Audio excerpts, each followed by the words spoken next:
Hello there, and welcome back to Sealed, where the lights are low, the noise of the day falls away, and we go looking, very slowly, for the things the world keeps hidden beneath the surface. Tonight we are traveling further than we usually go, not down into the oceans of our own planet, not back into the deep past, but outward, into the cold and the dark, to a set of places that almost no one ever mentions. Worlds of ice, sealed away in the outer reaches of the solar system and beyond it, quietly holding their secrets while the rest of us look the other way. You have probably heard the famous names: Mars, red and dry, and endlessly discussed; the Moon, close and familiar; the Sun, blazing at the center of everything. These are the places that fill the headlines and the mission announcements, the worlds we photograph again and again. But tonight, we are not going to any of them. Tonight, we are going to the frozen worlds, the ones that rarely make the news, the ones that even the great space agencies seem to speak of only in passing. There are more of them than you might imagine, and each one is stranger than the last. Before we drift out into that darkness together, I would love to know where you are listening from tonight. Perhaps you are somewhere warm, wrapped in blankets against a summer night. Perhaps it is cold where you are, and the wind is pressing against the window. Wherever you are, I can promise you this: it is nowhere near as cold as the places we are about to visit. Out there, cold is not a season. It is a permanent condition, older than life, older than the planets themselves. So if you find this kind of gentle, unhurried curiosity soothing, it would mean a great deal if you would quietly like this video or subscribe to Sealed, so that this small, calm corner of the night can find a few more people who need somewhere peaceful to rest their thoughts. Now settle in. Let your shoulders drop. Let your breathing slow. There is nothing to solve here, and nowhere to be. There is only the long, slow journey outward, into the frozen worlds that the maps forget, because everything sealed, as we like to say here, has a reason for being sealed. And tonight, one by one, we are going to sit with those reasons in the dark. Let us begin where the warmth ends, because to understand the frozen worlds, you first have to understand the cold and where it truly begins. We think of our solar system as a bright, generous place, bathed in sunlight, and near the sun. That is true, but sunlight is not endless. It weakens with distance, spreading thinner and thinner as it travels outward, until it becomes little more than a bright star among many. There is a boundary out there, invisible and unmarked, that scientists call the frost line, or sometimes the snow line. It sits somewhere beyond the orbit of Mars, out among the asteroids, and it marks the place where the sun's warmth finally becomes too faint to keep certain substances as vapor or liquid. Beyond that line, water no longer drifts freely as gas. It freezes. It becomes rock. It becomes the raw building material of entire worlds. This is one of the quiet truths that shapes everything we will talk about tonight. In the inner solar system, close to the sun, worlds are made mostly of metal and stone, because the volatile ices could never survive there. But out beyond the frost line, ice becomes as common and as structural as rock is here on Earth. Whole moons are built from it. Whole crusts, kilometers thick, are made of frozen water, frozen methane, frozen nitrogen, frozen carbon dioxide, substances we think of as fleeting and delicate, out there behaving like granite. When you imagine these worlds, you must let go of the idea of ice as something thin and fragile, something that melts in your hand. Out beyond the frost line, ice is the bedrock. It is the mountain range. It is the ground you would stand on if you could ever stand there at all. It is worth pausing here, in the quiet, to feel just how far away all of this is, and just how cold. We use words like far and cold so easily that they lose their weight. So let us slow down for a moment and let them mean something again. The Earth sits about 150 million kilometers from the sun, close enough to be warmed, close enough for water to run in rivers and gather in seas open to the sky. But the frozen worlds we are traveling toward tonight lie hundreds of millions, and then billions, and then thousands of millions of kilometers beyond that. At those distances, sunlight does not merely dim, it becomes a memory of light. On the moons of Jupiter, the sun is a small, fierce point, delivering only a fraction of the warmth it lavishes on us. By the time you reach Saturn, that fraction has shrunk to 1/100th. Out at Neptune and at Pluto, the sun gives perhaps 1,000th of the light we know, so faint that noon on those distant worlds would look to us like a deep and gentle dusk. And the cold that follows is not the cold of a hard winter. It is a cold that reaches down toward the very bottom of what temperature can be. A cold in which the air itself would freeze and fall as snow. A cold so complete that it has held these worlds motionless, in their essentials, for almost the entire age of the universe. This is the country we are entering. Not hostile exactly, simply indifferent, simply patient, simply, profoundly, still. And there is more of it than almost anyone realizes. If you added up all the liquid water on the surface of the earth, every ocean, every sea, every lake and river, it would be a tiny fraction of the water hidden in the outer solar system. Most of the water near our sun is not here, on the blue planet we call home. It is out there in the dark, locked inside frozen moons, sealed beneath crusts of ice, sloshing quietly in oceans that have never seen a single ray of sunlight. This is the first thing that makes the frozen world so overlooked and so extraordinary at the same time. They hide their most important feature. From the outside, they look dead, gray, cratered, still. But the story is almost never on the surface. The story, again and again, is underneath, sealed away, waiting. As we drift outward tonight, we will pass moons that hide entire seas, moons that spray their oceans into space, moons with lakes of liquid fuel, and skies the color of weak tea.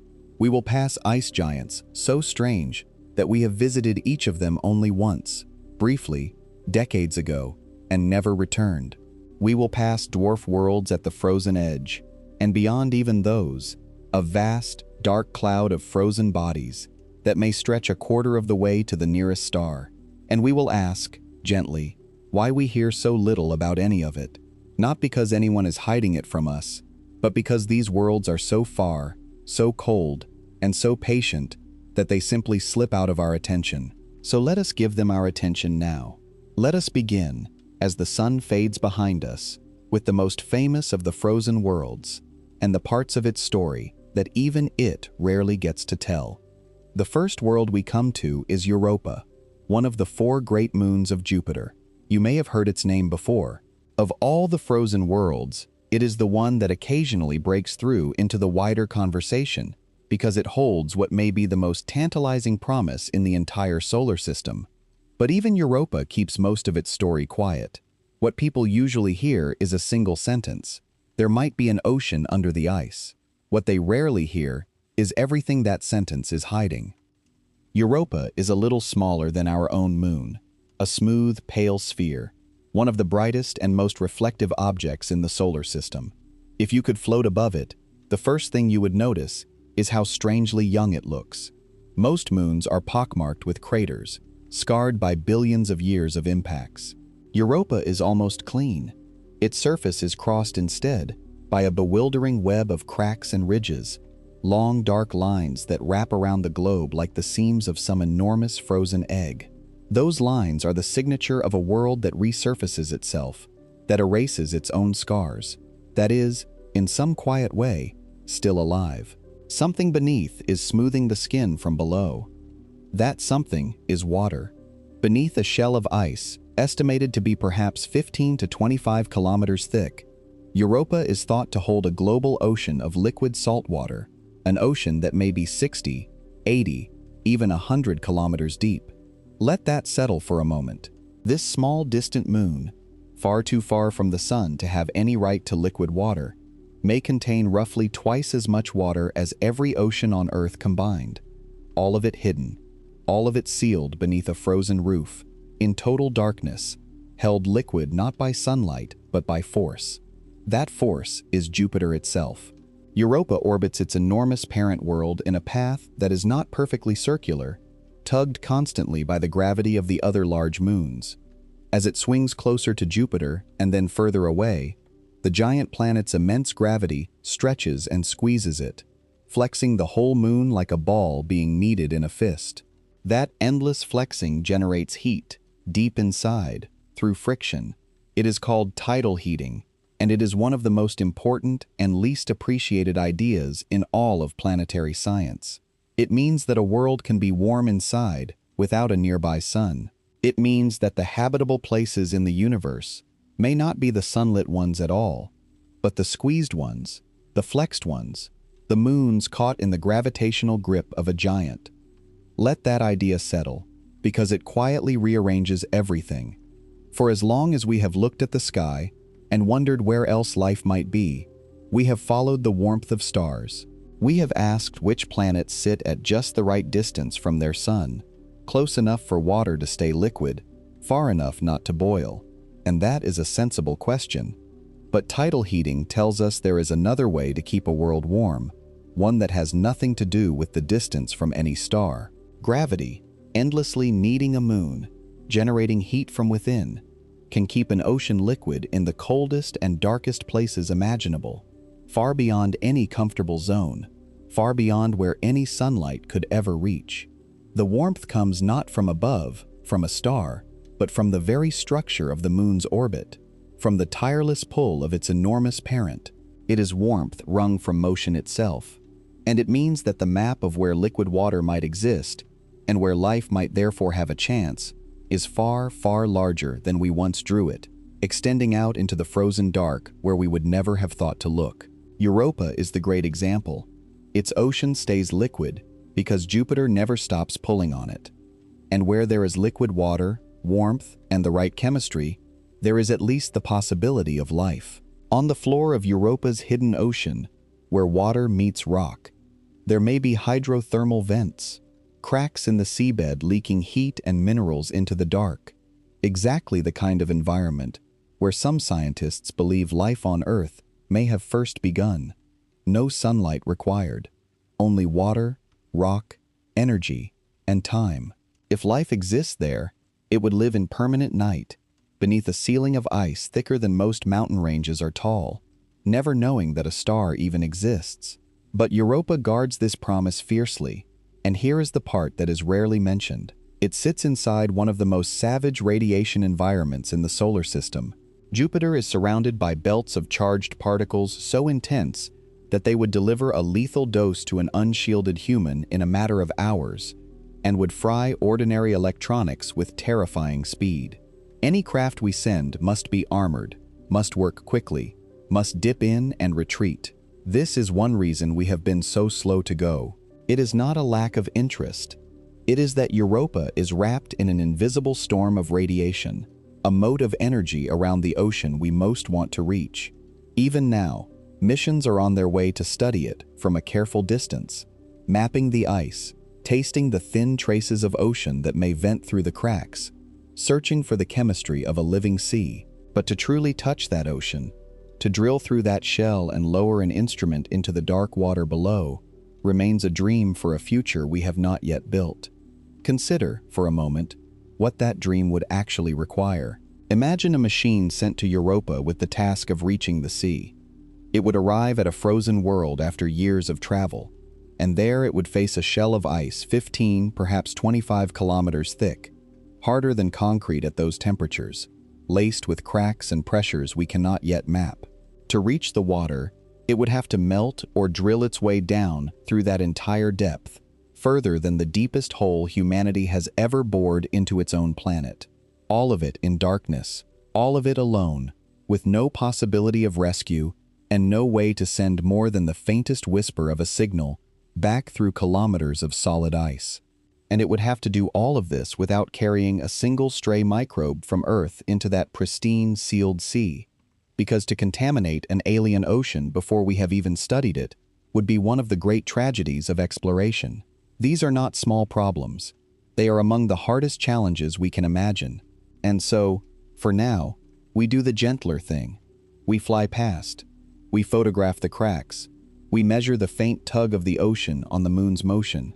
We catch the thin vapor that may rise from the fractures and read it as best we can.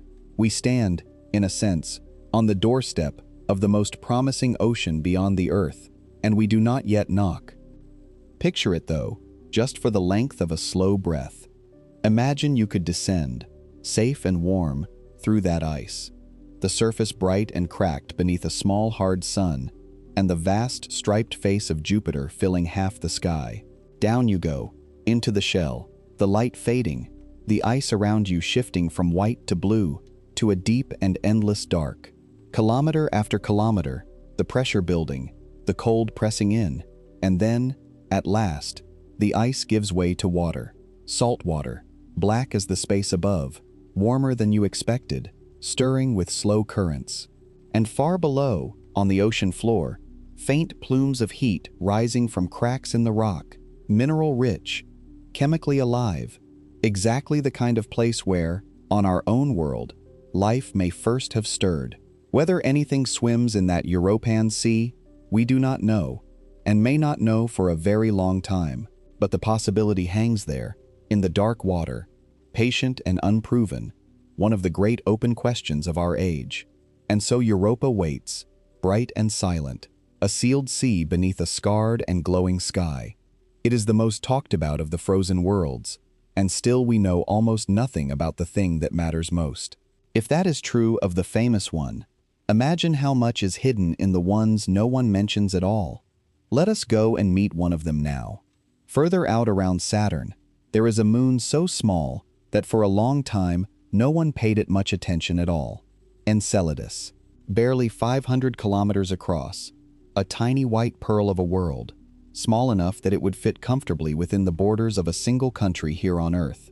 For most of the history of astronomy, it was a dot, a faint point of light beside its ringed planet, easy to overlook, and then a spacecraft flew close, and Enceladus quietly became one of the most astonishing objects we have ever found. Enceladus is the whitest, most reflective body in the entire solar system.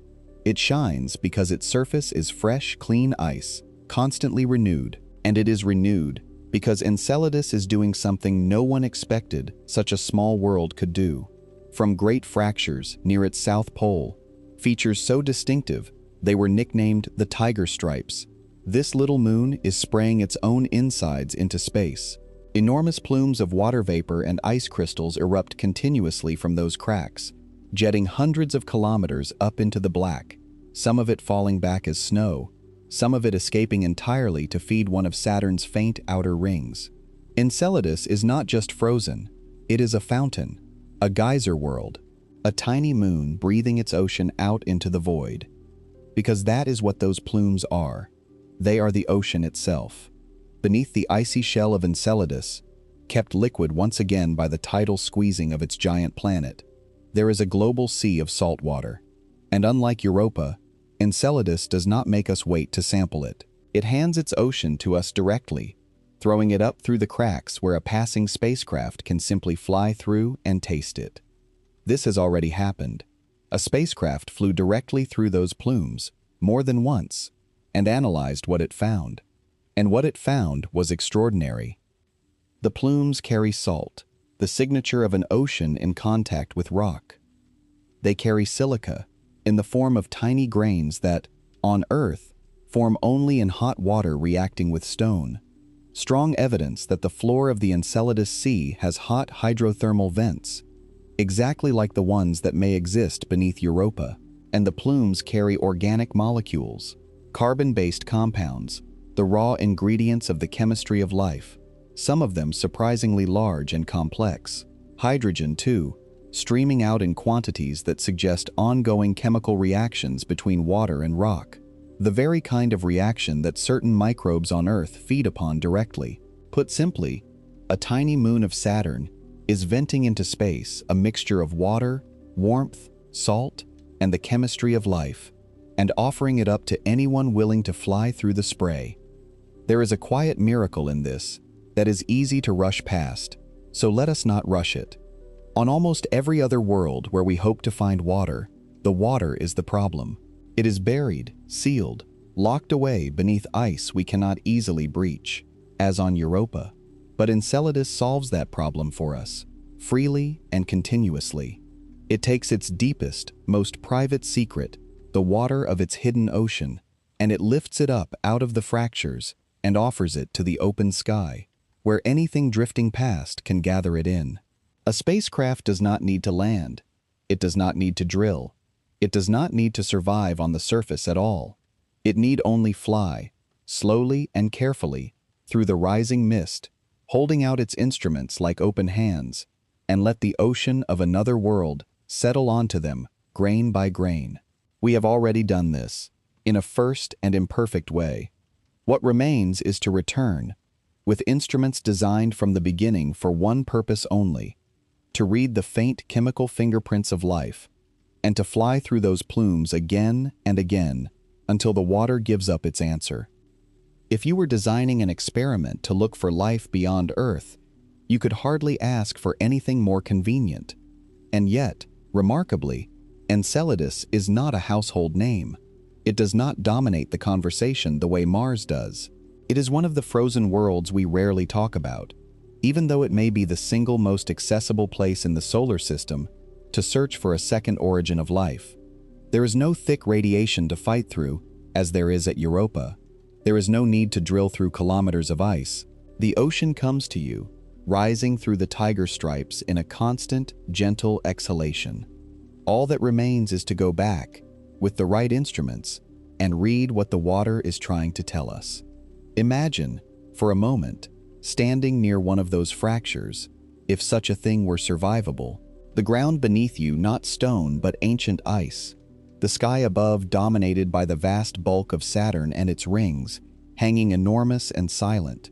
And from the cracks in the ground, a slow, endless mist rising into the dark, feathering upward until it disappears, catching the faint light of a distant sun. That mist has come from an ocean that has never seen the sky. It has been sealed away for perhaps billions of years, and now, for the briefest moment, it rises, glitters, and is gone.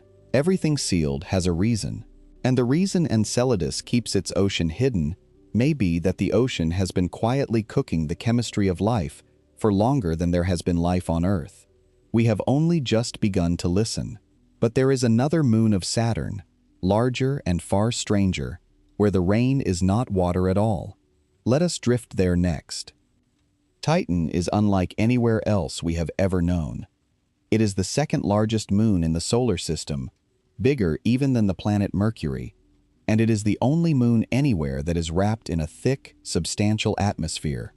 When you look at Titan from space, you cannot see its surface at all. It is hidden beneath a dense, hazy orange smog, a sky so thick and murky that for a long time it was one of the great mysteries of the outer solar system. We could see the veil, we could not see behind it. Titan was a world with its face permanently turned away.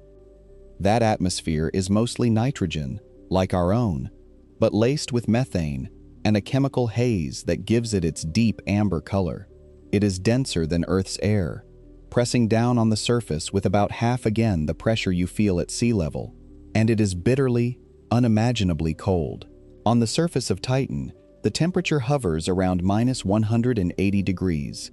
At that temperature, something remarkable happens to methane, the gas we burn for warmth here on Earth. It stops being a gas. On Titan, methane and its cousin ethane become liquids, and so Titan has weather. It has clouds, but they are clouds of methane. It has rain, but it is a slow, heavy rain of liquid natural gas, drifting down through that thick air in fat, unhurried drops. And where the rain gathers, it forms rivers, and the rivers run down into seas. This is perhaps the strangest thing about Titan, and the part that so rarely gets told. It is the only other world we know of, besides the Earth, that has standing bodies of liquid on its surface, stable seas, with shorelines and bays and islands. But they are not seas of water.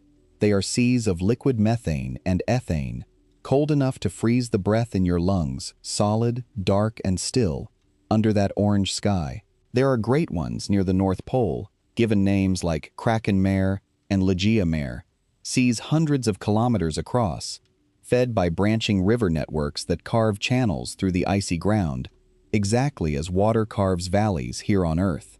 If you could sail one of those seas, the physics would feel almost familiar. Waves would rise, though slowly, in the low gravity and thick air. The liquid would lap at frozen shores. It would look, in the dim light, like a coastline at dusk. And it would be a place where the very concept of rain, river, and sea has been rebuilt from entirely different chemistry. Beneath all of this, Titan hides a second secret, and it is the one that connects it to the other frozen worlds. Deep under its crust of water ice, Titan is thought to hold a buried ocean of liquid water, mixed perhaps with ammonia, another hidden sea in the dark. So Titan is doubled. On top, an alien world of methane rain and hydrocarbon seas. Underneath, a more familiar ocean of salty water, sealed away as on Europa and Enceladus. Two utterly different kinds of liquid, on one small frozen moon, separated by a shell of ice. It is a world layered like nothing else we know. Once, a small probe was released from a passing spacecraft and drifted down through Titan's thick air on a parachute, sending back images the whole way. It was the most distant landing humanity has ever achieved. As it descended, the orange haze slowly parted, and for the first time we saw the surface of Titan directly. We saw rounded pebbles of water ice, smoothed as if by flowing liquid, scattered across a dim, damp plain. We saw drainage channels cut into the hills, the unmistakable branching pattern of rivers. We saw, in short, a landscape shaped by rain and flow, on a world where the rain is not water and the rock is not stone. And then the little probe fell silent, its batteries spent, alone on a shore of frozen methane more than 1 billion kilometers from home. Let us linger on that surface a little longer, since so few ever picture it. Imagine, gently, that you could stand there, protected somehow from the cold that would otherwise kill you in an instant. The gravity is low, only a fraction of Earth's, so you would feel light, buoyant, as though you might drift with each step. The air is thick, thicker than home, pressing softly against you, and colored a deep, hazy orange, so that the light is dim and golden and strange, like the last hour before a storm that never comes. You could not see the sun, only its faint, diffuse glow somewhere beyond the haze. Nearby, a slow river of liquid methane moves through a channel it has carved in the water ice hills, and where it opens out, a great dark sea stretches to a horizon you cannot quite make out. There are no waves to speak of, only the faintest ripples in the low gravity and heavy air. If it rained, the drops would fall slowly, fat and unhurried, and they would be drops of liquid natural gas, and all of it silent, but for the wind moving softly through that thick amber sky. It is one of the most alien and yet strangely peaceful places the mind can visit. We are not finished with Titan. There are plans, real and advancing, to return to it in a way we have never attempted anywhere else. Because Titan's air is so thick and its gravity so low, flying there is remarkably easy, far easier than flying on Earth. And so the intention is to send not a rover crawling across the ground, but a machine that can fly, lifting off and setting down again, hopping from place to place across the dunes and the frozen shores, exploring dozens of sites across this vast and varied world. It would sample the dark organic sand, study the chemistry of the surface, and search for the subtle signatures of processes that, in the deep cold, may be quietly assembling the building blocks of a kind of life we have never seen. For Titan is, in a sense, a frozen echo of the early Earth, a place where the raw chemistry of life is unfolding slowly in the cold, held just short of the warmth it would need to truly begin. To study it is to look at our own distant past through a veil of orange haze. There are plans to return to Titan, to send a machine that could fly through that thick air, hopping from place to place across the dunes and shorelines, sampling the chemistry of a world where the ingredients for a different kind of life may be quietly combining in the cold. Because Titan is not just strange, it is a natural laboratory for chemistry that cannot happen anywhere else we can reach, chemistry that may echo the earliest steps that once, on our own young planet, led to life. And still, for all of that, most people have never heard its name. A moon with seas and rivers and rain, with weather and shorelines and a thick amber sky, and it lives almost entirely in silence, out beyond Saturn, keeping its rivers running in the dark. Let us leave it there, its methane seas mirror still, and go to meet two more moons of Jupiter that hide oceans of their own, and are somehow spoken of even less. Back at Jupiter, in the shadow of famous Europa, there are two more great moons that almost no one ever discusses, and yet one of them is the largest moon in the entire solar system, Ganymede. It is bigger than the planet Mercury. If it orbited the Sun directly rather than circling Jupiter, we would surely call it a planet in its own right. And it is, quietly, one of the most remarkable frozen worlds we know. But it lives so deep in Jupiter's family, overshadowed by the drama of Europa's ocean and the fireworks of the innermost moon, that it seldom gets its moment. Ganymede is a world of ancient ice and rock, its surface a patchwork of dark, heavily cratered terrain, and brighter, grooved regions carved by some long-ago tectonic upheaval of the ice. Beneath that surface, like its smaller siblings, it is thought to hold a vast ocean of salt water, buried deep, perhaps sandwiched between layers of ice under enormous pressure. Some estimates suggest Ganymede's hidden ocean could hold more water than all the surface water on Earth, sealed far below, in the cold and the dark. But Ganymede has something none of the other moons possess, something that makes it genuinely unique in all the solar system. It generates its own magnetic field. Think about what that means. A magnetic field is produced deep inside a body by the churning of a molten, electrically conducting core, a slow dynamo turning in the dark. The planets have them. The Earth's magnetic field is what shields us from the worst of the solar wind and paints the auroras across our polar skies. But no other moon makes its own. Only Ganymede. Deep within this frozen world, there is enough heat and enough motion in a core of molten iron to spin up a magnetic field of its own, wrapped inside the far larger field of Jupiter. It even has its own faint auroras, ribbons of light dancing over its icy poles. And by watching how those auroras wobble, scientists were able to infer the presence of the salty ocean hidden below, because a conducting ocean changes how the moon responds to Jupiter's magnetism. The aurora, in a sense, betrayed the sea. The light at the surface told us about the water in the deep. Imagine standing on Ganymede, on that ancient grooved ice, watching those faint auroras shimmer overhead, pale ribbons of green and blue tracing the field lines of a magnetism that no other moon can make. Above them, Jupiter would hang enormous, banded, slowly turning, and the other great moons would move across the sky as bright disks, close enough to show detail.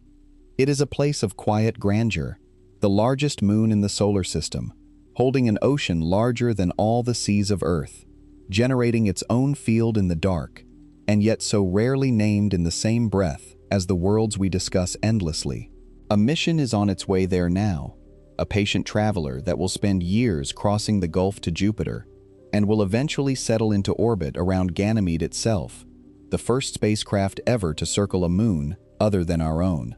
It will map the ice, sound the depth of the buried ocean, and study that unique magnetic heart, finally giving this overlooked giant the long, close attention it has always deserved. And then there is Callisto, the outermost of Jupiter's 4 great moons, and perhaps the most overlooked object of a decent size in the whole solar system. Callisto is almost the twin of Ganymede in size, but where Ganymede is active and layered and complex, Callisto is old and quiet and still. Its surface is the most heavily cratered of any world we know, a face so saturated with impacts that new craters can only form by erasing old ones. It is, in a sense, a museum of the solar system's violent youth, a surface that has barely changed in billions of years, preserving the record of countless ancient collisions. Callisto seems to have never fully separated into distinct layers of rock and ice the way its siblings did. It is a more even mixture, a world that never quite finished forming itself.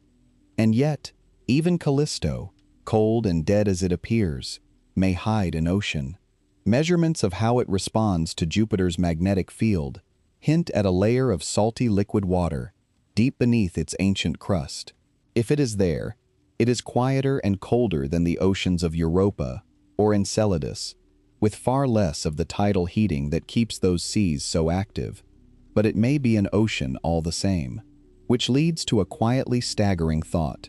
Around Jupiter alone, there may be 3 hidden oceans: Europa, Ganymede, Callisto, each with its own sealed sea. Around Saturn, at least 2 more, in Enceladus and Titan. 5 hidden oceans, at least, in the outer solar system, and probably more, all of them dark, all of them cold, all of them utterly unlike the sunlit seas of home, and all of them barely spoken of.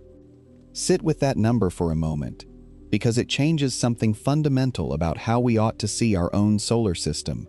We grew up believing that there was one ocean world, and that it was ours, the Earth, the blue planet, the pale blue dot, alone in its wetness in a dry and rocky family. But that was never true. It was only what we could see. The Earth wears its ocean on the outside, open to the sky, and so we noticed it. The other ocean worlds hide theirs beneath ice, and so we missed them, for centuries, entirely. Now we know better. Now we understand that the Earth is not the only ocean world, nor even the wettest. It is simply the only one bold enough, or fortunate enough, to keep its water on the surface, under an open sky, in the light. Everywhere else, the water went inward, and pulled a roof of ice over itself, and waited in the dark. Oceans, it turns out, are not rare. Oceans may be ordinary. It is the sunlit ocean, the ocean with a sky, that is the strange and precious exception. Because Callisto sits so far out from Jupiter, it lies mostly beyond the worst of that lethal radiation. And for that reason, of all the moons of Jupiter, it has sometimes been imagined as a possible base for future explorers. A stable, ancient, radiation-shielded platform from which to study the whole Jovian system. A frozen world so overlooked that we barely mention it, quietly holding open a door to the outer planets. This is the pattern we keep finding. The worlds no one talks about turn out, on close inspection, to be exactly the ones that matter most. But now we must leave Jupiter and Saturn behind entirely, and go out to a place colder and lonelier still, to a moon that may be a captured wanderer from the very edge of everything. Let us go and find Triton. Far out beyond Saturn, orbiting the deep blue planet Neptune, there is a moon that should not be there, Triton. It is a large moon, comparable in size to our own, and by every reasonable measure it seems out of place, because Triton orbits Neptune backwards. Every other large moon in the solar system circles its planet in the same direction that the planet spins, a tidy consequence of the way moons form alongside their parents out of the same swirling disk of material. Triton goes the other way. It orbits in the opposite direction, against the grain, and its path is tilted steeply out of line.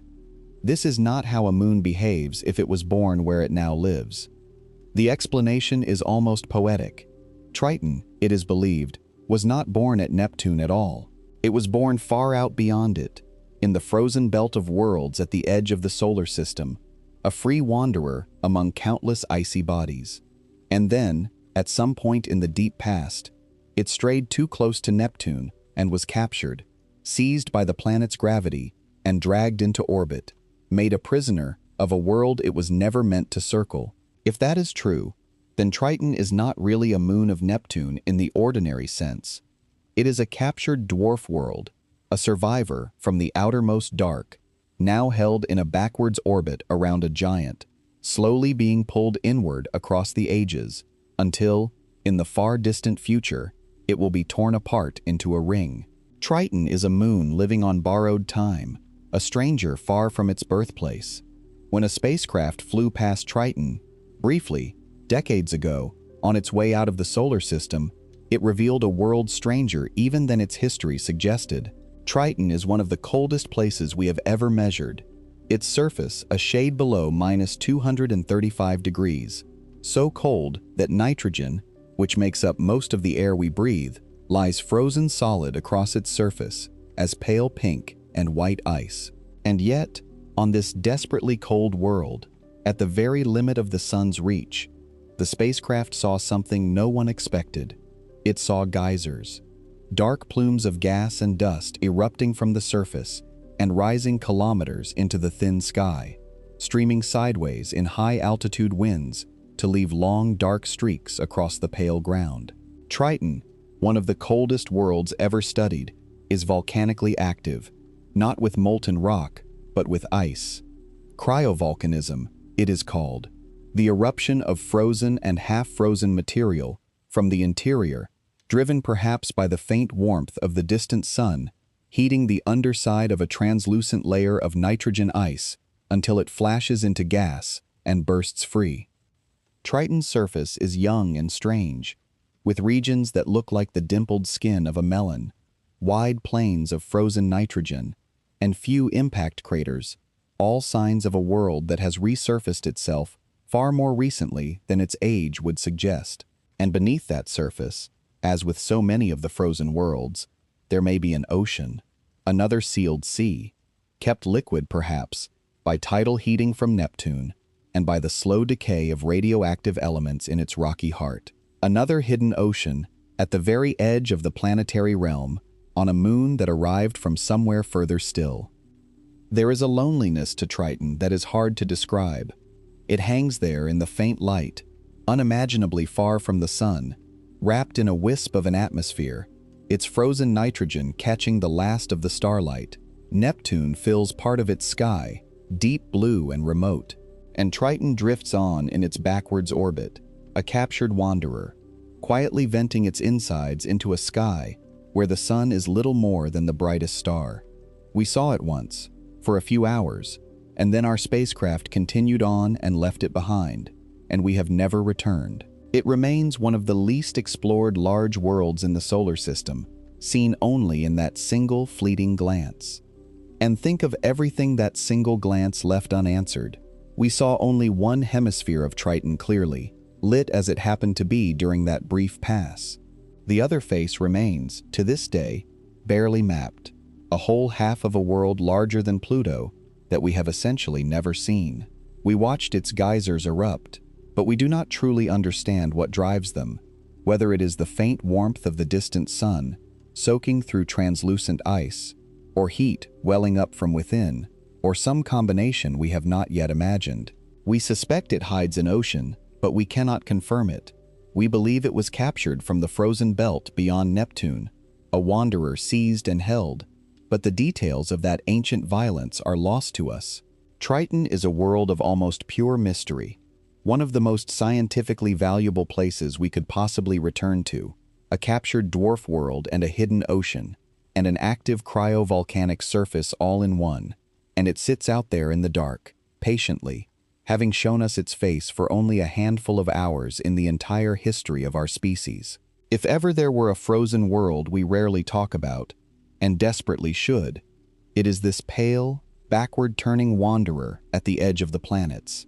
And its parent planet, deep blue Neptune, and its pale sibling Uranus, have suffered exactly the same fate. Two entire worlds, glimpsed once and abandoned.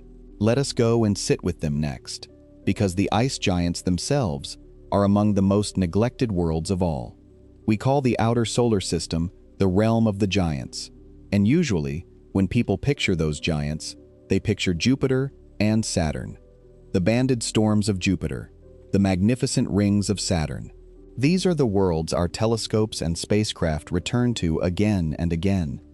But there are two more giants, further out, colder and quieter, and they are so rarely discussed that many people forget they are there at all. Uranus and Neptune, the ice giants. And of all the major worlds in our solar system, they are the ones we have visited the least. Each of them has been seen up close exactly once, by a single spacecraft, during a single brief flyby, decades ago, and then never again. They are called ice giants to distinguish them from the gas giants closer in. Jupiter and Saturn are made overwhelmingly of hydrogen and helium, the lightest elements, vast balls of gas. But Uranus and Neptune are different. Beneath their outer layers of hydrogen and helium, they are thought to be made largely of heavier substances, water, methane, ammonia, in strange, hot, dense forms that planetary scientists loosely call ices, even though they are nothing like the ice in your freezer.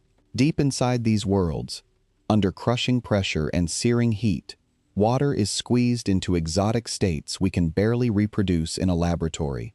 Neither liquid, nor solid, nor gas, as we would recognize them. These are not worlds you could ever land on. They have no surface. They fade from thin, cold air at the top into ever denser, hotter, stranger fluid as you descend, all the way down to a small rocky core, if there is a core at all. Uranus is the pale one, a smooth, featureless disk of soft blue-green, colored by the methane in its upper atmosphere, which absorbs red light and reflects only the cool tones back to us. And Uranus has a peculiarity so extreme it almost defies belief. It is tipped over. Every planet spins on an axis, and most of those axes are roughly upright compared to the plane in which they orbit the Sun. The Earth leans a gentle 23 degrees, which gives us our seasons. Uranus leans by 98 degrees. It is, in effect, lying on its side, rolling around the Sun, like a ball rolling along a table, rather than spinning like a top. No one is entirely sure why.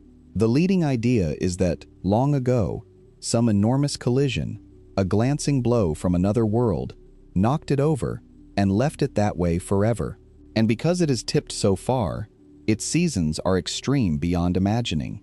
For part of its long orbit, one pole points almost directly at the Sun, bathed in continuous light for decades, while the other pole is plunged into decades of unbroken night.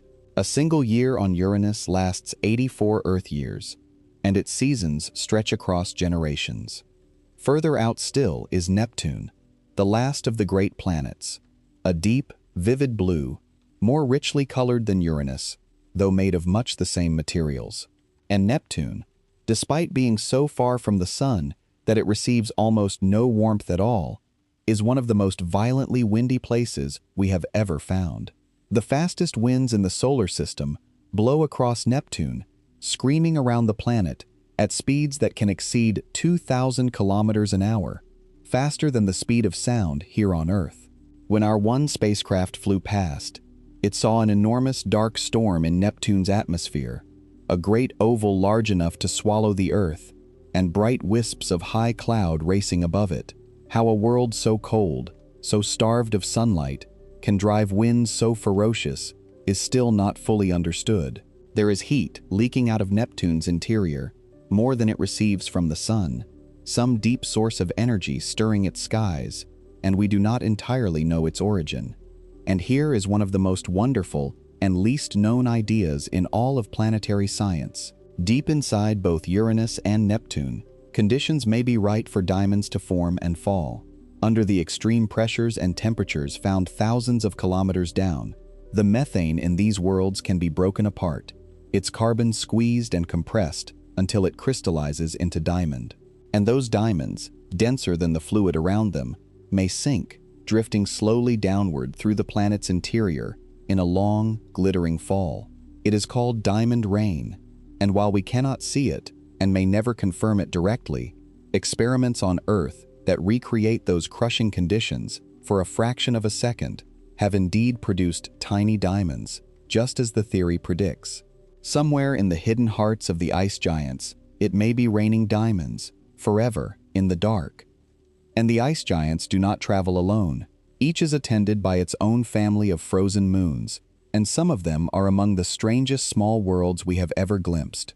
Circling Uranus there is a little moon called Miranda, barely 500 kilometers across, and when our single spacecraft passed it, it revealed a surface that looks as though it were shattered and reassembled by a careless hand. Enormous cliffs, some of the tallest in the entire solar system, plunge for kilometers. Terrains of wildly different ages and textures are jammed together side by side. Giant grooved formations shaped like racetracks or chevrons, as if the moon had been broken apart and put back together imperfectly. No one is entirely certain how such a small world came to be so violently jumbled. And, as ever, we saw it only once, in passing, and never went back. Around Neptune, beyond captured Triton, there are smaller moons still, and faint dark rings, and almost all of it remains as we left it decades ago, unstudied, waiting, and we have seen these worlds only once each. Think about that. 2 entire planets, each larger than Earth by far, each wrapped in mystery, each visited by a single passing spacecraft that snapped its photographs and sped onward without stopping. Everything we know about the ice giants up close comes from those 2 brief encounters. We have no dedicated ongoing study of them, no orbiter circling them, the way spacecraft have circled Jupiter and Saturn and Mars. They are, quite literally, among the frozen worlds NASA and the other agencies rarely talk about, not out of secrecy, but out of the sheer difficulty and expense of reaching them, and the long, patient decades any mission there would demand. For that is the quiet truth of why we have never gone back. A journey to Uranus or Neptune is not a matter of a few years. To send a spacecraft all the way out to the ice giants, to slow it down, and to place it in orbit so that it can linger and study rather than merely rush past, would take well over a decade of travel, and then years more of patient work once it arrived. The scientists who begin such a mission might well retire before it reaches its destination. It is a commitment measured not in project timelines but in significant fractions of a human career, an act of faith passed from one generation to the next.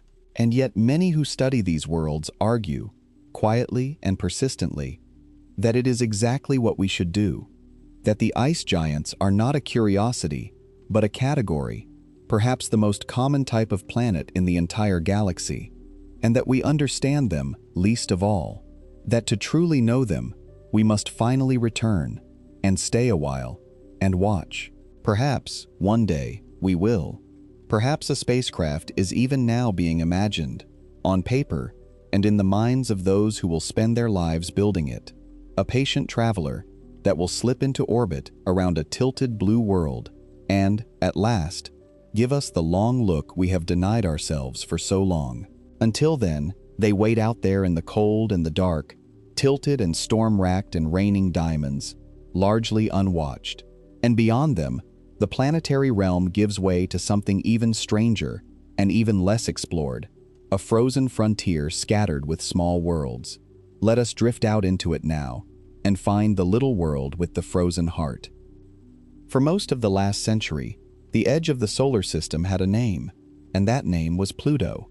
It was called the 9th planet, the last outpost, a tiny cold point of light at the border of everything we knew. And for all that time, it was little more than a smudge, even in our best telescopes, a faint dot we could barely resolve. We knew almost nothing about it. And then, not so long ago, a small, fast spacecraft that had been traveling for nearly a decade finally reached it, swept past at tremendous speed, and in a single day transformed Pluto from a blur into a world. What it found there was one of the great surprises of modern exploration. Everyone had expected Pluto to be a dead thing, a frozen, cratered rock, geologically inert, unchanged for billions of years, exactly the sort of quiet corpse you would expect at the frozen edge, so far from the sun that its warmth is almost meaningless. Instead, the spacecraft revealed a world of astonishing variety and, most shocking of all, a world that appeared to be geologically alive. Pluto has mountains of water ice, rising kilometers high, as hard as rock at those temperatures. It has a thin, hazy atmosphere of nitrogen. It has regions dark and ancient, and regions bright and young. And across one whole face of the planet, impossible to miss, there is an enormous pale marking in the unmistakable shape of a heart. That heart has become the emblem of Pluto, and the story it tells is extraordinary. The left lobe of the heart is a vast, smooth, low plain, a basin filled with frozen nitrogen. And that plain has almost no craters at all. On a surface that old, in a solar system that has been bombarded for billions of years, a lack of craters means only one thing: the surface is new. Something is constantly refreshing it, erasing the scars as fast as they form. And when scientists looked closely, they saw the mechanism. The frozen nitrogen in that great plain is not static. It is slowly churning, convecting, welling up from below in enormous, gentle cells, each tens of kilometers across, turning over across the ages like the surface of a thick, cold soup, simmering imperceptibly slowly. Pluto, the supposed dead rock at the edge, has glaciers of nitrogen that flow and a heart that slowly beats. It is one of the most geologically active surfaces we have found anywhere.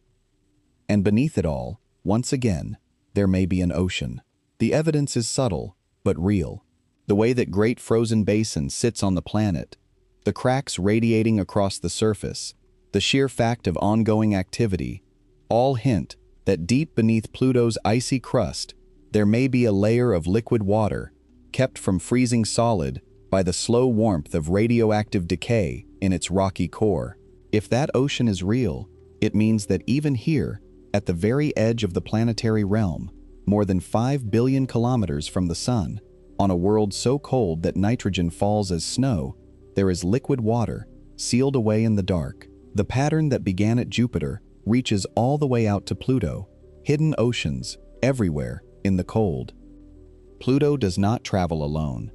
It has a large companion, Charon, so big in proportion to Pluto that the two are almost a double world, locked together, each forever showing the same face to the other, turning around a shared point in the empty space between them, like two dancers holding hands.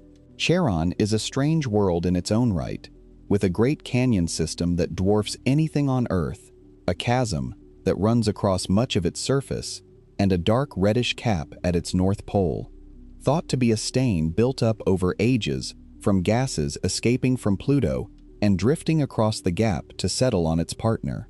Pluto quite literally paints its moon, breath by breath, molecule by molecule, across the void. There is a detail from that single flyby that has always stayed with me, and I want to share it with you now, in the quiet. As the spacecraft swept past Pluto and continued on into the dark, it turned back for one final look, and it photographed Pluto from behind, with the faint sun beyond it. And in that image, Pluto's thin atmosphere lit up, ring upon ring of soft blue haze, layer after delicate layer, wrapped around the little world like a halo.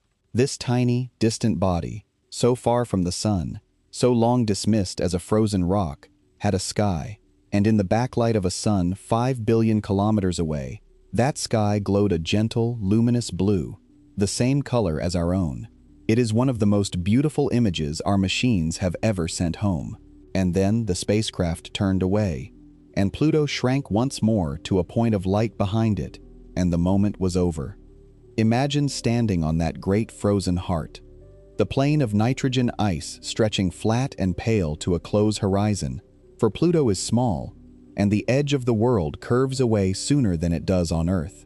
Mountains of water ice rising in the distance, the sky black, scattered with more stars than you have ever seen, and low over the horizon, the sun, brilliant but tiny, casting a light no stronger than a bright moonlit night at home. And beside it, or somewhere in that dark sky, Charon, enormous, close, filling far more of the heavens than our own moon ever does, forever fixed in the same spot, because the two worlds turn in perfect lockstep. It would be cold beyond any human meaning of the word, and silent, and still. And beneath your feet, the nitrogen ice would be slowly, imperceptibly churning, the frozen heart quietly beating, one turn every few 100,000 years. When Pluto was reclassified, no longer counted among the planets but placed instead in a new category of dwarf worlds, many people felt a small sorrow, as though it had been demoted, diminished. But the truth is almost the opposite. Pluto was not made smaller. The solar system was made larger, because Pluto, it turned out, was not the lonely last outpost at all. It was the first known member of a vast population of frozen worlds, a whole crowded belt of icy bodies stretching far out beyond Neptune, most of them still undiscovered, some of them nearly as large as Pluto itself. Pluto was never the edge. It was the doorway, and beyond that doorway lies a realm so cold, so dark, and so sparsely explored that most of its worlds have never been seen as anything more than points of light. Let us pass through the doorway now, into the Kuiper Belt. Beyond the orbit of Neptune, the solar system does not simply end. It spreads out into a great, thin, frozen ring, a belt of icy bodies orbiting slowly in the deep cold, far from the warmth of the sun. It is called the Kuiper Belt, and it is the true frontier of the planetary realm, home to Pluto and to countless other frozen worlds, most of them so distant and so faint that we have only just begun to find them. There may be hundreds of thousands of sizable bodies out there, and many, many more smaller ones, all drifting in the dark, relics of the solar system's birth, left over from the raw material that never quite came together into planets. To study them is to study the leftovers of creation itself, preserved in a deep freeze for 4.5 billion years. Among these frozen worlds, a handful have grown large enough and been studied well enough to earn names, and each is strange in its own way. There is Eris, a dwarf world out in the scattered far reaches of the belt, on a long tilted orbit that carries it much further from the sun than Pluto ever travels. Eris is almost exactly the same size as Pluto, and remarkably, it is even more massive, more tightly packed. It was the discovery of Eris that forced the great rethinking of what a planet is, because once we found a world out there rivaling Pluto, we had to face a simple question. If Pluto is a planet, then so is Eris, and so, perhaps, are dozens more waiting to be found. Rather than keep expanding the list of planets indefinitely, astronomers drew a new line, and Pluto and Eris found themselves on the far side of it, together, at the head of a new class of worlds. Eris is so far away and so cold that its thin atmosphere is thought to freeze completely, collapsing as frost onto its surface as it swings out to the most distant part of its orbit, and then slowly rising again as gas as it creeps back toward the sun, an atmosphere that falls as snow and lifts again across centuries. There is Makemake, another frozen dwarf world, bright and reddish, covered in frozen methane, drifting in the outer belt with a small, dark moon of its own. And there is Haumea, perhaps the strangest of them all. Haumea spins so fast, completing a full rotation in under 4 hours, that it has been flung out of round entirely. It is not a sphere. The rapid spin has stretched it into the shape of an egg, or a flattened rugby ball, tumbling end over end through the dark. It has 2 small moons, and, astonishingly, it has a ring, a thin band of debris circling this tiny, spinning, elongated world, the first ring ever discovered around anything other than a giant planet. A frozen egg with a ring, spinning madly at the edge of the solar system, and almost no one has ever heard its name. And then, far beyond even these, there is Sedna. Sedna is one of the most distant known objects that clearly belongs to our sun, and its orbit is so vast, so stretched, that it takes something like 11,000 years to circle the sun even once. When Sedna was discovered, it was near the closest point of its enormous orbit, and even then it was far beyond Pluto. For most of its long journey, it travels out into a frozen darkness so remote that the sun would appear as little more than a very bright star, unable to offer even the faintest warmth. Sedna spends almost all of its immense year in a deep freeze at the very outskirts of the solar system, coming close, in relative terms, only for a brief moment every 11 millennia before swinging out again into the long dark. Think of the scale of that journey. The last time Sedna was as close to the sun as it is now, human beings were only just beginning to farm, to build the first villages, to leave behind the long wandering of the Ice Age world.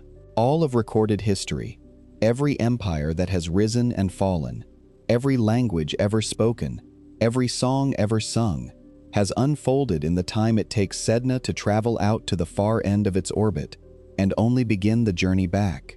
It will not return to where it is now until a future so distant that we cannot meaningfully imagine it. And for almost all of that immense span, Sedna hangs in a darkness at the edge of the sun's reach so complete that the difference between day and night has almost no meaning. It is a world that experiences our sun as we experience a bright star, a point of light offering wonder but no warmth. To stand on Sedna, if such a thing were possible, would be to stand at the true threshold of interstellar space, with the whole crowded, warm, busy inner solar system reduced to a faint scattering of points behind you, and ahead of you, nothing but the long dark and the distant stars. It is as far as anything that clearly still belongs to our sun has ever been found to wander, and it goes there and returns in a silence that outlasts civilizations. It is, in a sense, a messenger from an even more distant realm, its strange orbit hinting at forces and histories in the outer solar system that we do not yet fully understand. And these are only the largest and best known. Scattered through the belt are many more frozen worlds, each with its own quiet strangeness, most of them known to us only as slow-moving points of light. There are bodies with names drawn from the myths of many cultures, worlds like Gong and Orcus and Quewar, each a dwarf world or nearly so, each with its own frozen surface and, in several cases, a small moon of its own. Quewar, remarkably, has recently been found to possess a ring, like Haumea, circling it at a distance that by all our rules should not be possible, a puzzle we do not yet understand. Every time we look closely at one of these distant frozen worlds, it seems to hand us a new mystery. And there is one more, small and far and precious, that deserves a moment of our attention. After the spacecraft that visited Pluto flew onward into the dark, it was sent to do something no mission had ever done. It was aimed at a tiny, ancient body far beyond Pluto, out in the cold heart of the Kuiper Belt, and years later, it reached it and flew past, closer than it had come to Pluto itself. What it found was a little world shaped like two soft lobes joined together, a snowman of frozen rock and ice, barely 30 kilometers long, dark red, utterly pristine. It is thought to be one of the most perfectly preserved objects in the entire solar system, a piece of the original material from which the planets formed, untouched, unheated, unchanged for 4.5 billion years. Two smaller bodies, drifting in the early solar system, that had come together so gently, so slowly, that they simply settled against one another and stayed, joined ever since. To look at it is to look directly at the moment of the solar system's birth, frozen and preserved at the very edge of everything. And it, too, we saw only once, in a single fleeting pass, before our spacecraft carried on into the dark, its cameras still turned outward, its long journey not yet done. These worlds, and the countless others still uncharted, share a quiet dignity. They are cold beyond human comprehension, dim, remote, and utterly still by the standards of our busy inner worlds. And yet they are not featureless. They have surfaces of exotic ices, of frozen methane and nitrogen and water, tinted red and brown by the slow work of radiation on simple molecules over billions of years, producing complex organic compounds, the same kinds of carbon-rich material that, closer to the sun and given liquid water, form the basis of life. They have moons, some have rings, some have thin atmospheres that freeze and thaw across their long orbits, and every one of them is a time capsule, a piece of the original solar system, preserved almost unchanged since the beginning, waiting in the cold to tell us the story of how everything began. We have sent a single spacecraft through this belt, and it flew past only Pluto and one small, distant body beyond it, before continuing on into the dark. Everything else we know only as points of light and careful inference. This is the most underexplored region of the entire solar system, a whole frozen frontier that we rarely speak of at all. And beyond even the Kuiper Belt, there may lie something vaster still, a frozen shell surrounding our entire sun. Let us go, gently, out to the very edge. We are very far from home now, so far that the sun, which fills the sky of the inner worlds, is here only the brightest star among the stars, a point of light offering more memory of warmth than warmth itself.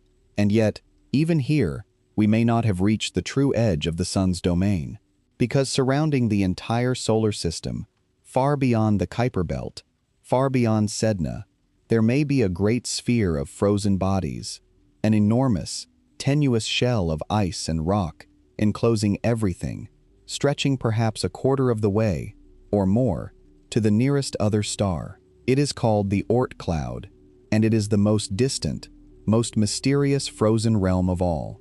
We have never seen it directly.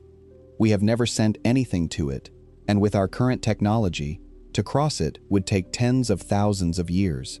It is known to us only by inference, by the visitors it occasionally sends inward. Those visitors are comets. From time to time, out in that distant frozen shell, one of these icy bodies is nudged, perhaps by the faint gravity of a passing star, or by the slow tides of the galaxy itself, and it begins to fall. Inward it comes, across an immense gulf of space, taking perhaps millions of years to make the journey, until at last it approaches the sun, and as it nears that warmth for the first time in the history of the world, its surface ices begin to turn to gas, streaming away to form the glowing head and the long, luminous tail of a comet, sometimes bright enough to hang in the skies of Earth and be seen by every human alive. When you look up at a great comet, you may be looking at a fragment of the Oort cloud, a piece of frozen material that has spent billions of years in the deepest cold at the edge of the sun's reach, falling now, briefly, into the light, before, in most cases, swinging away again into the dark, not to return for thousands or millions of years. These long-period comets are the only samples of the Oort cloud we will ever, for now, receive. They are messages in bottles, cast inward from a frozen ocean we cannot see. Perhaps you have seen a great comet yourself, at some point in your life. Perhaps you remember standing outside on a clear night, and there, hanging in the sky, a soft glowing smudge with a long pale tail stretching away from the sun, unlike anything else up there, motionless to the eye, and yet, you knew, moving at tremendous speed. If you have, then you have already met the frozen worlds, without perhaps realizing it. That quiet glow was a piece of the deep cold, a body that had spent billions of years in the outer dark, further from the sun than we can easily comprehend, and was now, for the first and perhaps only time in the history of the world, falling close enough to feel its warmth. The tail you saw was that ancient ice turning to gas and streaming away, the comet quite literally coming apart in the sunlight, spending in a few bright weeks material it had hoarded for the entire age of the solar system. And then it would round the sun and begin the long climb back out, and in most cases it would not return for thousands, or tens of thousands of years, if ever. When you watch a comet, you are watching one of the most distant and patient objects there is, briefly, gloriously, visiting the light. It is the frozen worlds reaching in to touch us, just once, and then letting go. The Oort cloud, if it exists as we imagine, would contain an almost unthinkable number of icy bodies, perhaps trillions of them, each a small frozen world in its own right, drifting so far apart from one another that a body there would have neighbors separated by tens of millions of kilometers, alone in a darkness so complete that the sun barely distinguishes itself from the general starlight. It is thought to be the true reservoir of the solar system's comets, the deep freeze from which they occasionally emerge, and it may mark the real gravitational boundary of the sun's little empire, the place where its hold finally gives way to the pull of the wider galaxy. And in recent years, we have learned something that stretches the imagination even further. Not every frozen wanderer that crosses our skies belongs to our sun at all. On a small number of occasions now, astronomers have watched objects pass through the solar system on paths so fast and so open that they cannot have come from here. They came from between the stars, interstellar visitors, frozen or rocky bodies, ejected long ago from other planetary systems around other suns, drifting for millions or billions of years through the void of interstellar space, and then, by pure chance, passing briefly through our neighborhood before continuing on, never to return. One tumbled through, strange and elongated, moving in a way that puzzled everyone who studied it, gone almost before we understood what we were seeing. Another followed, more clearly a comet, shedding gas and dust as it rounded the sun, a piece of another star's frozen belt paying us a single, fleeting visit. These objects tell us that the frozen worlds are not confined to our own solar system. Every star, most likely, has its own belt of ice, its own comets, its own hidden wanderers, and space between the stars may be quietly threaded with countless frozen bodies adrift in the dark, orphans of distant systems, traveling forever. Try, if you can, to imagine the solitude of a world in the Oort cloud. It is not like the solitude of a moon, which at least has its planet filling the sky, and sibling moons passing by, and the drama of orbits and eclipses. A body in the Oort cloud has none of that. Its nearest neighbor might be tens of millions of kilometers away, far too distant and faint ever to be seen. The sun, its own star, the star it technically belongs to, would be no more than a particularly bright point in a sky, otherwise indistinguishable from the deep night between the stars. It would feel no warmth from that sun, know no seasons, mark no time, except the slow, immense sweep of an orbit that might take 1,000,000 years to complete. It would drift there, in near-perfect darkness and near-perfect stillness, for the entire age of the solar system, and it would never be visited, never be seen, never be known, unless one day, by the faintest gravitational nudge, it began the long fall inward toward the light, becoming briefly a comet in someone's sky. These are the loneliest objects that still, barely, belong to us, and they mark the true frontier, the place where the sun finally loosens its grip, and the frozen bodies at the very outermost edge are held as much by the galaxy as by the star that made them. Think of what that means. The frozen worlds we have visited tonight are not rare or special. They are the local examples of something universal. Around every star you can see in the night sky, there are very likely icy moons, frozen dwarf worlds, comet clouds, hidden oceans sealed beneath crusts of ice. The galaxy is not, as we once imagined, a scattering of warm sunlit planets in a mostly empty void. It is, far more likely, filled with cold and ice and dark water, with far more frozen sea than sunlit shore. The ordinary condition of a world, across the universe, may not be the blue and green warmth of our Earth at all. It may be ice, silent, patient, sealed, and that changes how we might think about where life could be waiting. Let us follow that thought, gently, into the last stretch of our journey. For a very long time, when we imagined life beyond the Earth, we imagined it on the surface of a warm world, beneath a friendly sun, in seas and rivers open to the sky, much as life is here. We searched for planets in what we called the habitable zone, the comfortable band around a star, where the temperature is just right for liquid water to sit on the surface, warmed by sunlight. It was a natural way to think. It described the one living world we knew, but the frozen worlds we have visited tonight quietly overturn that whole picture, because again and again, we have found liquid water not on the surface, warmed by a star, but deep inside, sealed beneath ice, warmed instead by the flexing grip of a giant planet, or by the slow heat of a rocky core. Europa, Enceladus, Ganymede, Callisto, Titan, Triton, perhaps Pluto, ocean after hidden ocean, none of them in the habitable zone, none of them touched by sunlight, all of them potentially, quietly, habitable in their own right. This is perhaps the single most important idea to carry away from the frozen worlds, and it is one that is still rarely spoken of plainly. If life needs liquid water, energy, and the right chemistry, and if all three can be found in the sealed oceans of ice-covered moons, then the places where life might exist are not limited to the thin sunlit band around each star. They multiply enormously. Every star may host not one possibly habitable zone, but many. Every giant planet may warm a family of ocean moons through the endless flexing of tides. Suddenly, the universe looks far more hospitable to the possibility of life, and yet also far stranger, because that life, if it exists, would live where we would never think to look, in permanent darkness, under crushing pressure, beneath a roof of ice, in an ocean that has never known a sky. It would have no concept of day or night, no seasons, no stars, no sun. It would know only warm water rising from the rocks below, and the endless cold pressing down from above, and the slow chemistry of the deep.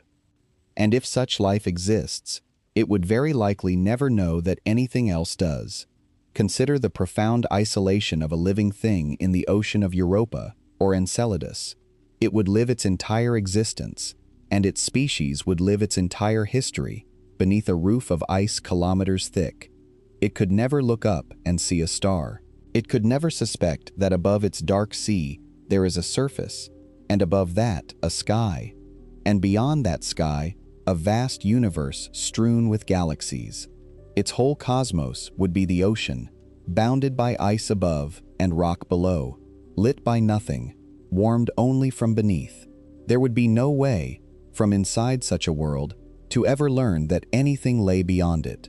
It is a humbling thought, and it turns naturally into a question about ourselves. We look up and see the stars, and we assume that seeing them is the ordinary condition of a living thing. But perhaps it is not. Perhaps most life in the universe, if there is life, lives sealed in darkness beneath ice, never seeing a single star, never knowing the sky at all. Perhaps we, who can look up, who can see out, who can send our machines and our attention across billions of kilometers to sit with frozen moons on a quiet night, are the rare ones. Not because we are warm, but because we can see, because our ocean has a sky, and through that sky, we can look out and wonder. We do not know if any such life exists.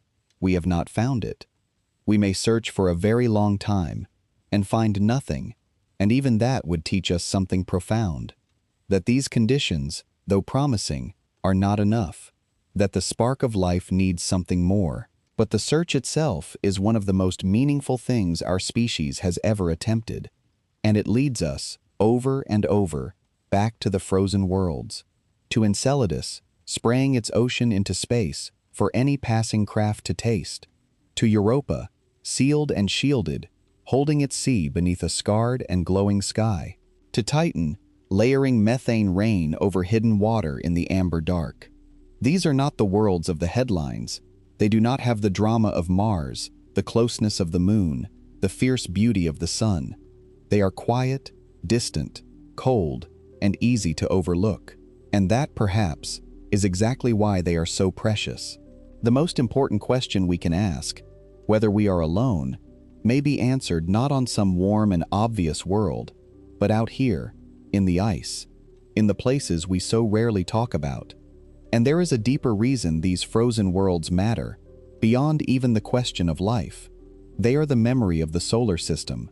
Close to the sun, worlds have been baked and reworked and churned. Their earliest histories melted away. But out in the cold, change happens slowly, or not at all. The comets, the Kuiper belt bodies, the frozen moons, they preserve the original material from which everything was made, held in a deep freeze since the beginning of time. To study them is to read the first pages of our own story, the raw ingredients from which the sun, the planets, the oceans, and eventually we ourselves were assembled. The water in your body, the carbon in every living cell, may once have ridden inward on an icy body from the frozen dark. In a very real sense, the frozen worlds are our ancestors. We are, all of us, warmed fragments of that original ice, brought close to a star and given time. There is a strange and gentle comfort in that thought, and I would like to leave it with you before we turn for home. We tend to think of ourselves as belonging to the warmth, to the sunlight, and the green fields and the open blue sky, and in one sense we do. But in a deeper sense, our origins lie out in the cold, the water that fills your body, that moves in your blood and gathers behind your eyes, is older than the earth. It formed in the frozen dark, in the ices of the young solar system, in the very same reservoir that made the comets and the frozen moons. Some of it may have ridden inward on an icy body that fell toward the sun, was captured, and delivered its cargo of water to a young and thirsty planet. The frozen worlds are not strangers to us. They are, quite literally, kin. When you look out at Europa's sealed sea, or Enceladus breathing its ocean into the dark, or the comets falling in from the Oort cloud, you are looking at your own distant relatives, at the same ancient ice from which you yourself were, across unimaginable time, slowly assembled. We came from the cold. We are only visiting the warmth. So why do we rarely talk about them? Not, in the end, because anyone is hiding them. There is no secret, no conspiracy of silence. The truth is gentler and, in a way, sadder. We rarely talk about the frozen worlds simply because they are far and cold and patient and quiet. They do not demand our attention. They do not flare or explode or draw close. They wait, as they have waited for billions of years, in the dark at the edge of everything, sealed away, keeping their oceans and their secrets to themselves. Reaching them takes decades. Studying them takes lifetimes of patience. And so they slip, again and again, out of our restless, hurried attention, and become the worlds we forget. It says something about us, perhaps, more than about them. We are drawn to what is near, and loud, and fast, and dramatic. We give our attention to what moves quickly and demands a response. And the frozen worlds do none of that. They move slowly. They make no sound we can hear. They change over spans of time so vast that a human life, or a human civilization, is barely a single frame in their unfolding.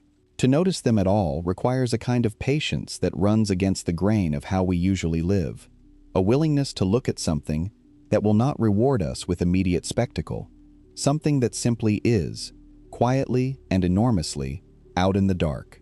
But when we do give them our attention, as we have tonight, they offer something the loud and the fast never can. They offer perspective. They remind us that most of what exists does not exist for us, does not perform for us, does not hurry for us, and is no less wondrous for that. There is a whole universe of things that are simply getting on with being what they are, in the cold and the dark, in no need of an audience. And on a quiet night, when the noise of everything falls away, it is a gift to remember them. Tonight, for a little while, we did not forget them. We went out to meet them, one by one, and sat with each of them in the dark. As we turn now, slowly, and begin the long drift back toward the warmth and the light of home, let the frozen world stay with you a little while. Europa's hidden sea, Enceladus, breathing its ocean into the night. Titan's rivers of methane running under an amber sky. Triton, the captured wanderer, venting ice at the edge of the planets. The ice giants, tilted and storm-racked, raining diamonds in the deep. Pluto's slow, beating heart of frozen nitrogen. Eris and Haumea and Sedna, drifting in the outer dark. And beyond them all, the great frozen shell of the Oort cloud, and the lonely interstellar visitors passing silently through, carrying the ice of other stars. They are all still out there, exactly as we left them, turning slowly in the cold, indifferent to whether we watch or look away. And there is a strange comfort in that. In a world that so often feels loud and urgent and impossibly fast, it is soothing to remember that most of the universe is doing none of those things. Most of the universe is quiet and slow and cold and sealed, keeping its own counsel across ages we can barely imagine, in no hurry at all. The frozen worlds ask nothing of us. They keep their oceans hidden, their diamonds falling, their comet clouds drifting, and they will go on doing so long after this night has passed and been forgotten, long after all our missions have flown and fallen silent, long after everything. There is a kind of peace in worlds that need nothing from us. So much of our lives is spent being needed, being called upon, being asked to respond, to hurry, to decide. But the frozen worlds make no such demands. Europa will hold its ocean whether or not we ever reach it. Enceladus will breathe its plumes into the dark whether or not anyone flies through them to listen. Neptune will rain its diamonds in the deep whether or not a single human ever confirms that it is so. Pluto's frozen heart will turn once more, slowly, over the next 100,000 years, and it does not matter in the slightest to Pluto whether we are here to see it. They are utterly, serenely, indifferent to us. And rather than making them cold in spirit as well as in fact, That indifference makes them restful. They carry no anxiety. They keep no schedule. They have been exactly as they are for billions of years, and they will remain so for billions more. Patient, beyond any patience we can muster. Still beyond any stillness we can hold. To think of them, at the end of a long day, is to borrow a little of that stillness for ourselves. Everything sealed has a reason, and perhaps the reason the frozen worlds are sealed, and distant, and rarely spoken of, is simply that they were never meant to be conquered or fully known, only, now and then, on a quiet night like this one, to be remembered, and wondered at, and allowed to keep the greater part of their mystery to themselves. So let your thoughts drift down now, away from the cold, and back toward warmth. Let the distant worlds fade gently to points of light. There is nothing more to reach for tonight, nothing more to understand. There is only the dark, and the ice, and the deep, unhurried silence of a universe that is mostly frozen, mostly sealed, and mostly, beautifully, at rest. Rest now, wherever you are. The frozen worlds will keep, and so, tonight, will you.